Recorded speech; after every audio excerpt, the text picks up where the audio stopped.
have another take for you. Okay. The opening titles for this movie, the little God, yes. animated opening titles where there's like all these little Woodstock-looking doves and missiles and bombs that land on the names.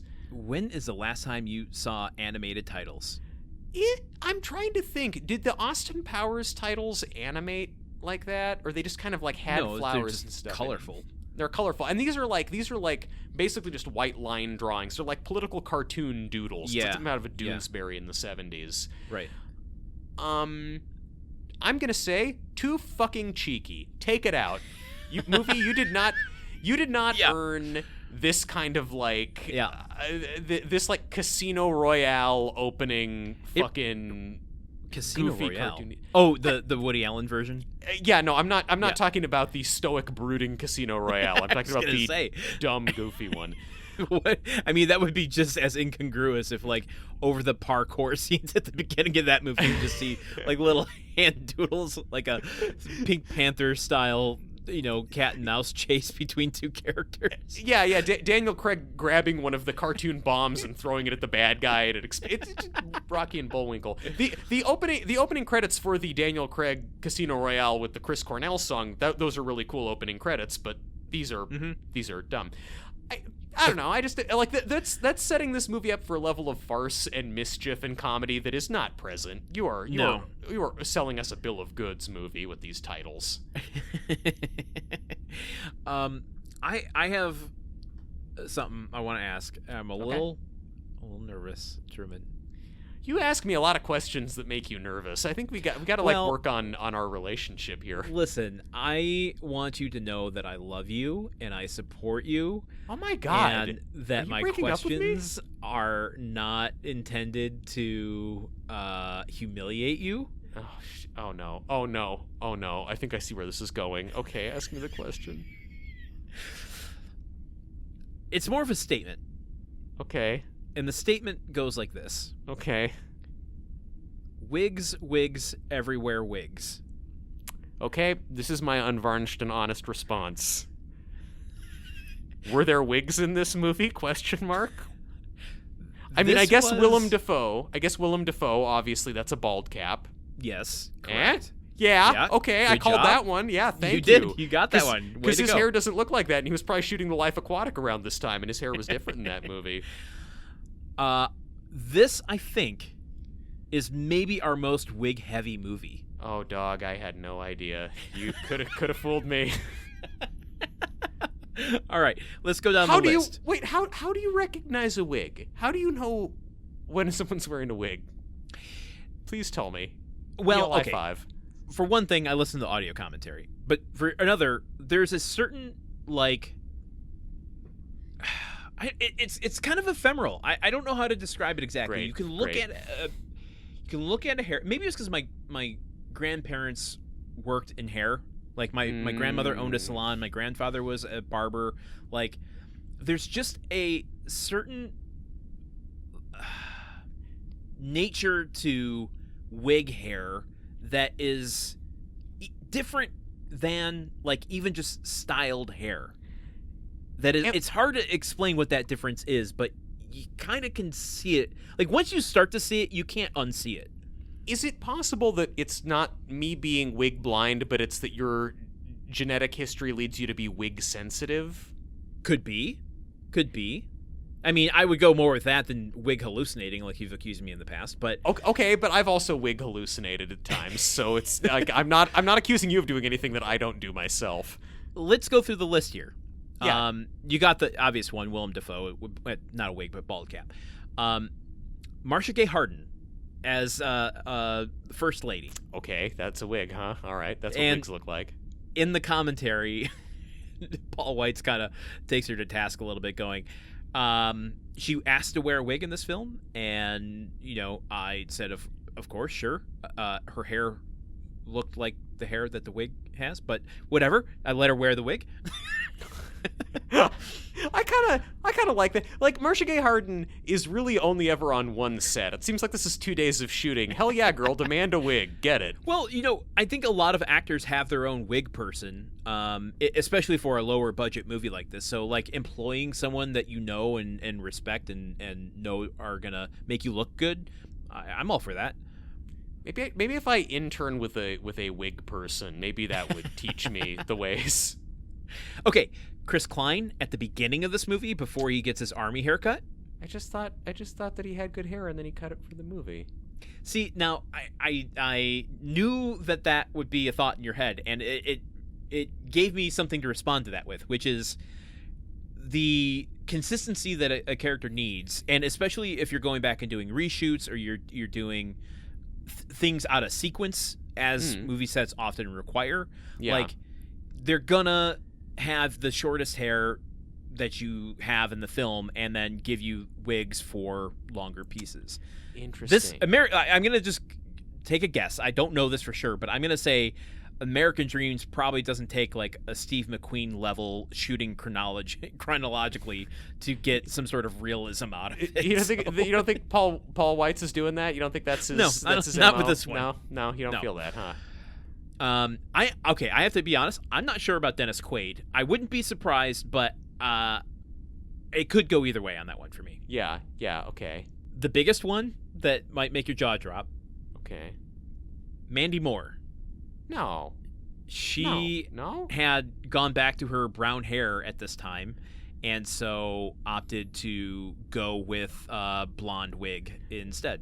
Oh, okay. So I guess this is something that you're getting from the commentary, not that you were a super expert on Mandy Moore's hair color over time.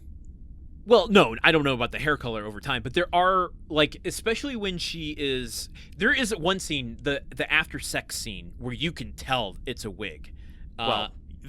Some of us can tell it's a wig. If you go back and look at that scene, you can tell it's a wig, and maybe that'll be the first step in like recognizing wigs. But like, there's another scene where she's like doing her hair up in a poof. There was a name for this hairstyle. Where it was like a poof in the front. I think it was just called a poof hair. Yeah, poof it. Do you poof it? Is that what it's called? I think so. I mean, if I'm thinking of the look that you're thinking of, the poof in front, yeah, I knew girls where who it just did the kind of poof like in goes front. upwards. It's like it's poofed. Yeah, I think anyway, it's a poof. Yeah. Very much a wig in that scene. Anyway, but a wig throughout the film. Are you wearing a wig right now? This is called a hat. Well, I know. I don't really know what's what anymore. I mean, but is what's underneath? Okay. Am I wearing a wig right now? Well, I don't know. I would wager many people wonder with your hair whether or not it's real or not. I think I'm not wearing a wig, but at this point, I seem so oblivious to what anything is. Okay. Wow. Okay. So yeah. All right. So this movie is it's big on wigs. They really wigged out on this. They certainly did. Do you think it's bad wig work? No. This is pretty adequate good wig work. Yeah. Yeah. Okay. Well, yeah. I'm sorry. I'm sorry. I've got to look. Okay. Talking about wigs, not my forte. This is an area I'm not used to. Can I just redirect us with a piece of wordplay that I think the movie should get snaps for? Okay. I mean, if you've got more wigs, I don't want to take us out of the wig I've zone, got other stuff beyond wigs. I mean, I do have a diverse set of interests. Do you? Because you talk to me about wigs an awful lot. It seems like that's a particular fascination. Wait, hang on. Is this you getting back at me for the thing in the Recruit episode where I faked you out about not recording it, where you're just going to start telling me that everything's a wig, so I don't really know what's up and what's down? Listen, during the Mexican episode in J.K. Simmons, you calling out it being a wig and it not being a wig was enough that I could ever... I could never do anything that good. Entrap me in my own kind of wig prison of my own design. Well, that's twisted as hell. The Joker would do that. So when there's one of the scenes where Hugh Grant is introducing the different characters in like a voiceover video piece, a promo, and going through them, and then as he's introducing Omer, he goes, there may not be peace in the Middle East, but there's Middle East in this piece. And then it goes to him. That might be one of the most clever lines in any of the movies we've done, including the ones I liked. Mr. Weitz, everything's forgiven. Actually, no. American Pie is not forgiven, but I give you one snap for that.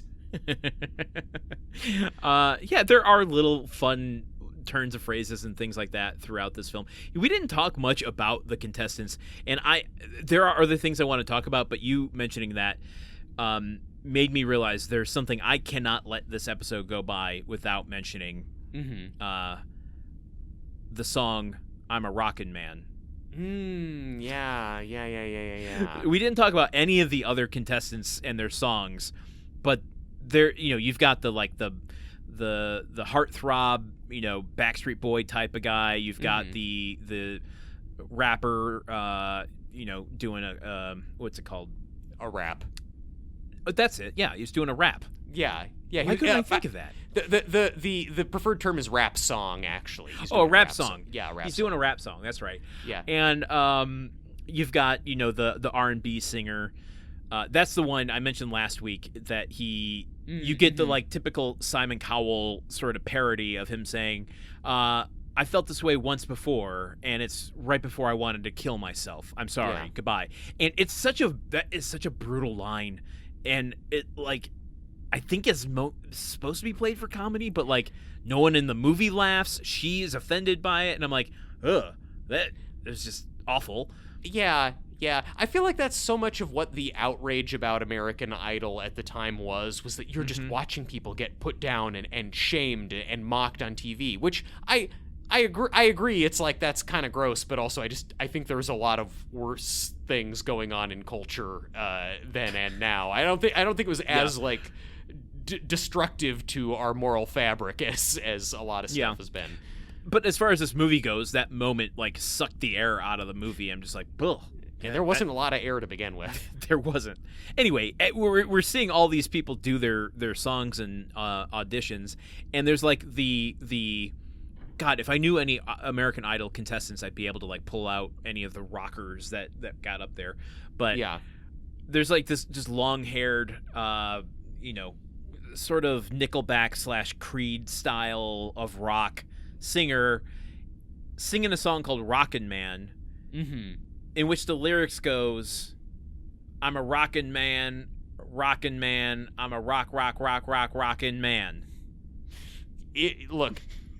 Sometimes the simple messages are the best one. No one will be in doubt about what kind of man he is. He's a rockin' man. And the fact that it was so blatantly leaving off the G of rocking, I'm a rockin' man, I'm a rockin' man, I'm a rockin' man. Is that a song that's going to just kind of be in your head forever now? There is you mentioned Mystery Science Theater, I think on the last episode last week. Oh, I mentioned it on most episodes, I'd say. You do. There's a movie that they did during the Jonah years called The Christmas That Almost Wasn't. And there is a line in that from the villain where he's trying to come up with a new plan halfway through, and he just starts pacing around the room with his little minion going, think of something, think of something, think of something, of something. And that lives in my head to my detriment every single day. And I think Rockin' Man is going to join that. Oh, no. I am going to be making pasta on the stovetop and singing Rockin' Man. And not realizing it. It's like when I start pulling on my beard and start pulling it out without realizing it. Be like, oh shit, I gotta stop doing that. I'm gonna be walking down the street singing Rockin' Man and then realize I'm singing Rockin' Man and go, what the fuck am I doing? This is killing my soul. Yeah, you're experiencing a similar kind of hell to me with Akon's song "Feeling Like a Big Dog" from the Shaggy Dog end credits. The title song written just for the movie. I'm so glad that I didn't get Rockin' Man stuck in my head. I do remember this kind of montage of all the different people doing their songs and just really thinking wow, they got to set to shoot these songs and then realized, oh shit, we don't have songs and we can't license anything. It really feels like they wrote all of the stuff that they're singing in like 25 minutes, and I respect it. I don't know the time frame, but they did. Yeah, it said with the budget they had, they did not have anything to license real songs. Well, except they licensed a bunch of old show tunes. I think the American Songbook is in the public domain.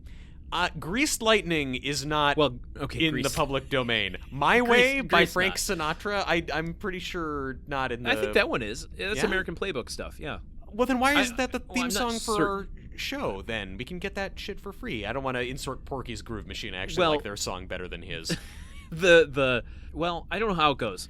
Like, Frank Sinatra's version of it is copyrighted. Okay. Right. The but song anyone itself could record a version of it. Okay. Well, then we know how we're going to end this episode by doing a duet of My Way. Before we go in the trailer game, I want to do one more little mini game. Okay. Sorry. There's a lot of stuff apparently in American Dreamz that we didn't get to. I had like 7 or 8 pages of notes, which is not always the case. How many Oscar winners and nominees do you think were in this film? I'm gonna say. And can you name them? Oh, well, I know that the woman who plays Omer's aunt is Agada. Yes, I saw on her Wikipedia page that she was nominated for one, so that's one. House of Sand and Fog. Yep. Oh, yeah, okay, yeah, she was good in that. That movie was sad as hell. Jennifer Connelly making some bad decisions. Her character making bad decisions. Yeah, no, Jennifer Connelly made a great decision to be in that good movie. Her character made some bad decisions. Her characters make a lot of bad decisions. Yes, I think it is a bad decision to wish that your little brother would be kidnapped by the Goblin King. I cannot agree with that. So, okay, I'm trying to think of who the other Academy Award nominees could be in this. The other two are... Oh, I don't know that he won. There is one winner here for sure. Okay. Well, it's probably not Hugh Grant. I'm going to just go out on a limb, say not that Hugh Grant. No. 2-time Emmy nominated, though. Oh, okay, good for him. Willem Dafoe? Did he... Wait, for 4-time nominee? Four-time nominee, never win. Willem Dafoe deserves every one of those nominations. Shame he's got no statue. Listen. I don't like putting any actor on a pedestal because of you never know their personal life. Just in terms of their work and whatever. Willem Dafoe. I fucking love Willem Dafoe. He's so great. He's an all-timer for me. Were 2 of those nominations for Spider-Man? No, one was for Boondock Saints. Sorry, that took the wind out of my sails remembering that he's in that movie. Ugh, God. I mean, God bless him. He brings it. Like, he's doing drag and stuff. That's fun. I don't know, man. I don't know. Who's the winner? The winner and 2-time nominee was Marcia Gay Harden. She won for Pollock. Oh, fuck, of course. Marcia Gay Harden really fades into the background of this movie, mainly because this movie just does not, like... Why? Maybe she's hidden under that wig. Maybe that's why I forget that she's there is a deleted scene with her, and like it's a fine scene between the two of them. But I'm like, why did you even film this? Where did you think that you would have the space to have this kind of heartfelt? Like she's cheering him up while he's crying on the couch. Like, there's no point in this film where you can just halt the movie with some breaks and go into this. Almost every deleted scene was kind of like, well, okay, why'd you guys waste film on that? Why'd you waste space on an SD card on that? I don't know. Oh, boy. Okay, I had something about the Money Monster, Life or Something Like It, the world watching. Yeah. We don't go into it. I just wanted to make a mention of it. You don't get as much of that here. You really don't get the sense that the whole world is watching, even though they very much want you to believe that. Yeah. This for how big this movie wants to be, it is really like cloistered. Yeah, it really is for a movie that's about lots of minimal locations. Yeah, Yeah, it's all pretty restrained. You really could be forgiven for thinking that no one in the world knows what's going on in this show, because you kind of see you see Omer's extended family watching it on TV, you see the terrorists watching it on TV, and you see the people in the bar that Mandy Moore works in. But that's about it. That's about it. Yeah. Should we play the trailer game? Yes, let's play the trailer game. Now, you said you remember seeing this trailer. I do. I remember nothing of this trailer, so I have 3 guesses only. Okay. I have one. I don't really remember anything from the trailer. Okay. But do you have like a gut memory of like the tone of the trailer? Like, how hard do you think it goes in the satire direction? Okay, can I? Does it count if I incorporate a poster into my guessing? Oh, no, I think that can inform our guesses because there are a couple different posters for this movie. Oh, okay. Well, the poster that really stuck out to me and that I remembered, and I think that kind of informed my take, is mainly text-based, and it says, "Imagine a country where the president never reads the newspaper, where the government goes to war for all the wrong reasons, and where more people vote for a pop idol than their next president. American Dreamz." And the I is dotted with a bullet hole. Oh, wow. Yeah.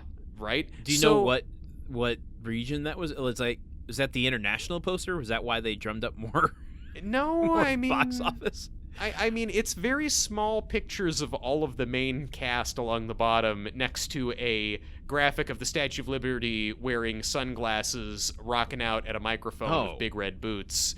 That is not the one I remember seeing. The one that I saw was like it just had the actual face, it highlighted their faces one kind of what do you call that, horseshoe style. Yeah, there's a bunch of different, like all fanned out behind the microphone. Fanned out is a good way to put it. Yeah, I mean, look, we might have seen different posters. I mean, listen, I was in commie-ass Oregon. We voted for John Kerry by large margins, so maybe they knew, put that out in front of us. The point is, I think that they're going to go into the satire side of this on the trailer.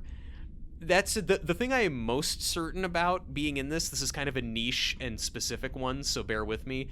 When Hugh Grant first goes to Mandy Moore's house and she opens the door, he is facing away from her standing on the porch, and then he very dramatically turns around wearing these big sunglasses with a smile, and I just like that's in it. That may be in it with the words Hugh Grant underneath it. I don't know, but that's going to be there. Okay, yeah, that is very much a trailer or even opening credits shot for sure. Yes. Okay, I could see that. Now, sorry, I'm painting out different. I realize this is a podcast. You have to talk and not just get lost in your thoughts. What I've noticed about trailers is I've gone in a direction with where I think they're going to go, and then it surprises me by completely undoing it with like a longer scene intro. Mm-hmm. So like, okay, let me bring you into where my head's at.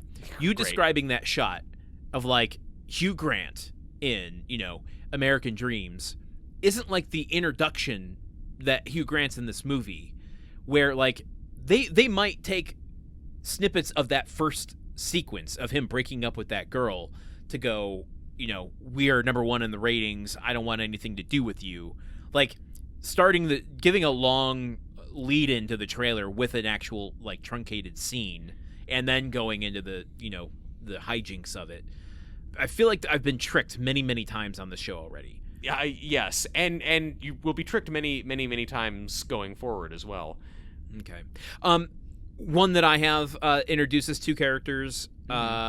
Willem Dafoe talking to Dennis Quaid in bed. Maybe talking about reading the briefings or not reading the briefings. Newspaper stuff, maybe, like asking for newspaper. I think I want to start reading the newspapers.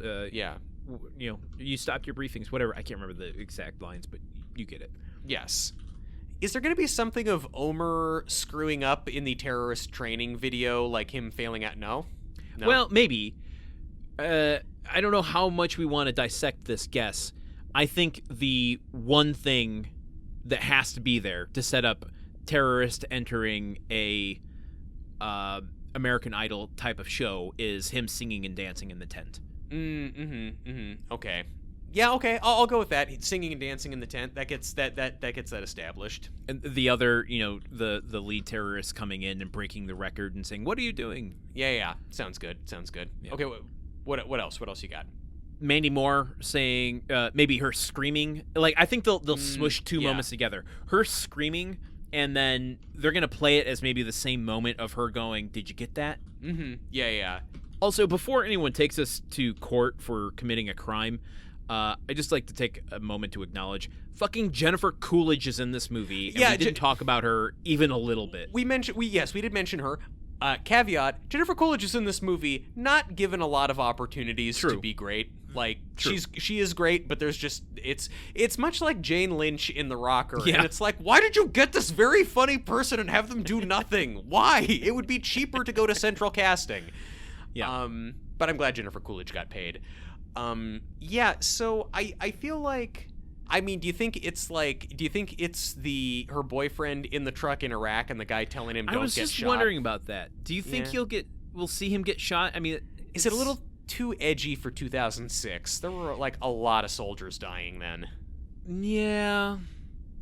If they do, it'll cut quickly so that before he brings his arm back into frame and you see the blood there, but yeah. Also, I like the idea, and it never shows this in the movie, but he basically gets shot right in Mandy Moore's face. Yeah, he says my tattoo. Yeah. Yeah, but we never see the tattoo or the wound or anything. Yeah. In the movie this is trying to be, they would show that. Yes, of course. Okay, so are we putting that down for the getting shot? Yeah, I guess so. I'm trying to think of anything else with him, but the confidence radiating off of us. I'm very lost with how they're going to promote this one. Yeah, it's going to be. I mean, are they going to like try and go the? Maybe it's not going to be satire forward. Maybe it's going to be more of a like, it's a dark comedy like Pulp Fiction kind of thing. I don't know. No, I think they'll lean on the parody instead of satire in this, and we have to see. I don't know what specific lines, but what we have to see him being Simon Cowell-esque. We have to see the American Dreamz show happening and him giving, the insults.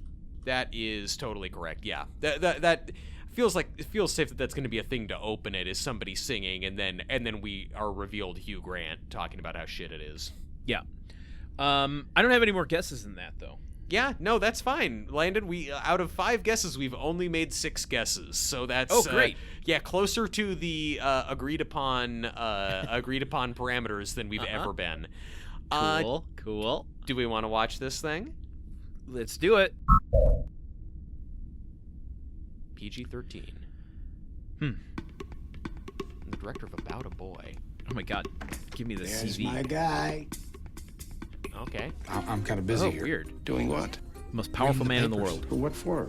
We got people to do that for you. Did you know that there are 2 the newspaper kinds of thing. Pakistanis? Actually 3. Do you mean Sunnis and Shiites and Kurds? You knew about this? Not another season, I beg you. Don't make me do it. Don't make me do it.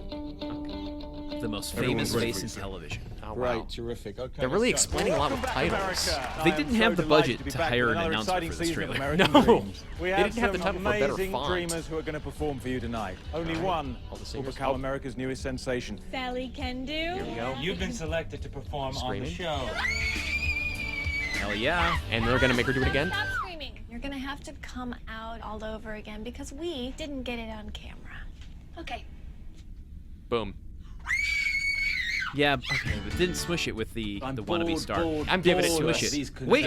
I want some variety. I want an Arab. Luck be a lady Okay, him dancing, but not 10 dancer. hasn't made The a public Omarizer. appearance for the last 3 weeks. There are rumors he's gone bonkers. We're going on a publicity blitz to show the world they can still have the common Oh, touch. Carmen Electra's in the President's gonna be trailer. a guest judge on American Dreamz. Are you sure that's dignified? Hello. Is Omar at home, please? You must get to the championship round. When you are on stage with the president, you will have smuggled in an explosive. What if I don't make it to the final round? Folks don't call me the torturer because I don't like to torture people. Wow. We get the suntan Sunscreen lotion guy all over gets the in the face. trailer. That's amazing. Oh, I love it. On America's biggest stage, And we just saw the worst wig in the world there. pop punk. and the world watches. I think it's time we broke up. What? Your life Oh is yeah. here. Wig? 2 wigs. My life Scene of is- 2 wigs here. I can't see it.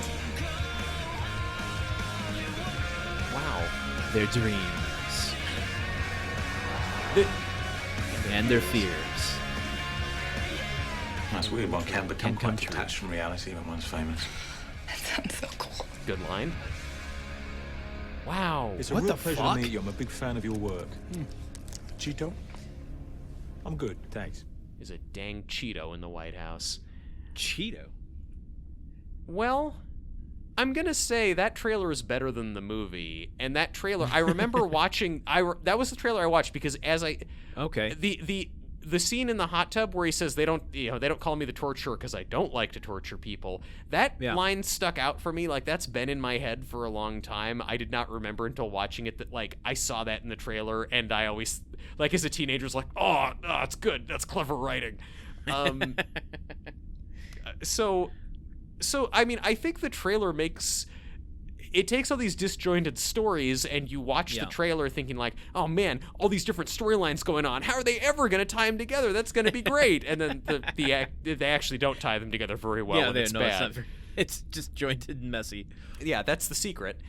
But I don't know. I felt I had more of I want to live in the reality that trailer creates that it all can work. Yeah. It got me in the theater for some reason. Maybe you wanted a Cheeto. Well, maybe. What was our score on that? Out of 6, we got 2. So we missed the Hugh Grant turnaround. We did get Dafoe plus Quaid in bed with the newspapers. No tent dancing. It's him dancing around on stage. Yeah. I'm giving us the Mandy Moore screaming and doing because they said they were gonna mush it together with did you get that? Too but ambitious. Instead they cut together the entire beat of the scene where it's like, oh, the camera doesn't get the shot, we have to get it again. She does it again. I'm giving it to us. You've been overly solicitous to us in the past. Right. I'm doing it now. Okay.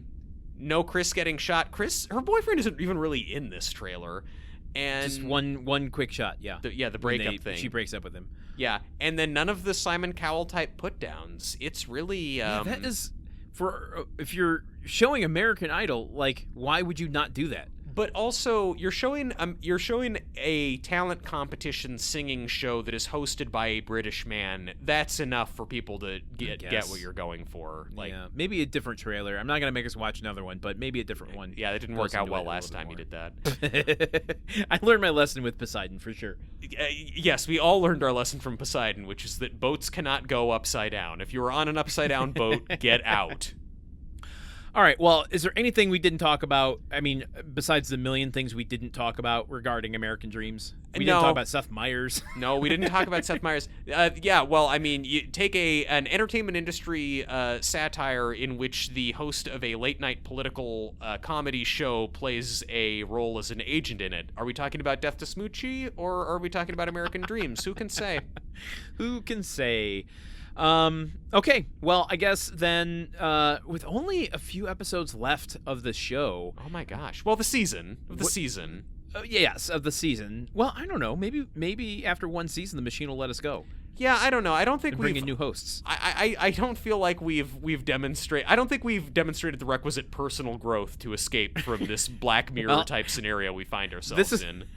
This is why I want parameters. I want to know how I'm being judged. What's the criteria? Maybe your personal growth is forgetting the parameters, Landon. Until you can release yourself from parameters, we will be hemmed in by the parameters of this movie memory machine. Oh, Allison Janney doesn't agree. Okay, let's just see where the machine is taking us next.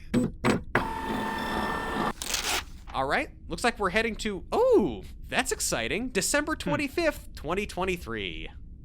Whoa! Truman, we're almost home. Feliz Navidad, baby.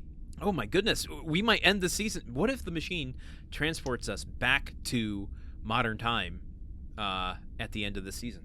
So it transports us back to 2023 at the end of the season, basically? The end of 2023? That's close enough. Well, no. I mean, this isn't... this is the next episode's our penultimate episode. True. Oh, so At the the one end of after the season. Oh, yeah. Yeah. Might What get if us it's all just the way like, to- okay, you've done your job, you get to go home now? Yeah, you know what? Let's hang our hopes and dreams on that we can finally, Every single our one of them. watches ended. One and done. We totally knocked it out of the park. All right, well, here's what the clue says. Hold on to your coxswain. We're about to go starboard another ship. Or are we? Oh God. I feel like we are falling deep into a dimension of wordplay and hacky puns, and I could not be more excited. That's a personal Christmas gift to me. Man. Okay, so it seems like a nautically themed outing for next week. And coming out on Christmas, I'm going to say it's also probably another Oscar bait movie. Sounds good. Well, I mean, I'll put on my life vest and water wings, and I'll put some Oscar bait on my hook if we want to do any fishing while we're out there. Perfect. We're going to catch an Oscar. Talk about your hacky wordplay. I'm ready. All right. Well, until next week, for Truman Caps, I have been Landon Solano. And for Landen Solano, I've been Truman Caps. Whoa! Whoa! Whoa! Movie Memory Machine is part of the Gruntwork Podcast Network. Join our Patreon at patreon.com/gruntworkpodcast to keep the machine running. Theme song by Porky's Groove Machine. Rate us on Apple Podcasts or wherever you listen. For more information on today's show, visit moviememorymachine.com.